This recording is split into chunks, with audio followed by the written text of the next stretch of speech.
4ನೇ ತಾರೀಕಿನಿಂದಲೇ ನಿಮ್ಮ ಭಾಷಣ ನೋಡಿದ ಮೇಲೆ 4ನೇ ತಾರೀಕಿನಿಂದ ತಯಾರಾಗಿದ್ರಿ ಅಂತ ಅನಿಸುತ್ತೆ. ಯಾಕೆ ಏನಾಗ್ತಾ ಇದೆಯಾ ಸುನೀಲ್? 4ನೇ ತಾರೀಕಿನಿಂದ ತಯಾರಾಗಿತ್ತು.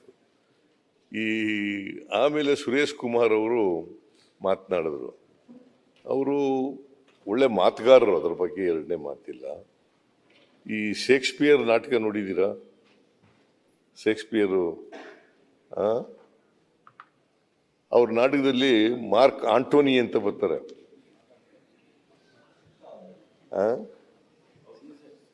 ಸೀಸರ್ ನಾಟಕದಲ್ಲಿ ಮಾರ್ಕ್ ಆಂಟೋನಿ ಅಂತ ಬರ್ತಾರೆ.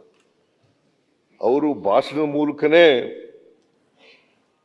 ದಂಗೆ ಹೇಳೋ ರೀತಿಯಲ್ಲಿ ಭಾಷಣ ಮಾಡ್ತಾರೆ. ಒಳ್ಳೆ ಮಾತುಗಾರರು ಇವರು ಕೂಡ. ಆಂಟೋನಿ ಅವರು, ಮಾರ್ಕ್ ಆಂಟೋನಿ, ಶೇಕ್ಸ್ಪಿಯರ್ ನಾಟಕದಲ್ಲಿ ಮಾರ್ಕ್ ಆಂಟೋನಿ, ಆ ಥರ ಅವರು ಕೂಡ ಮಾತಾಡಿದ್ದಾರೆ.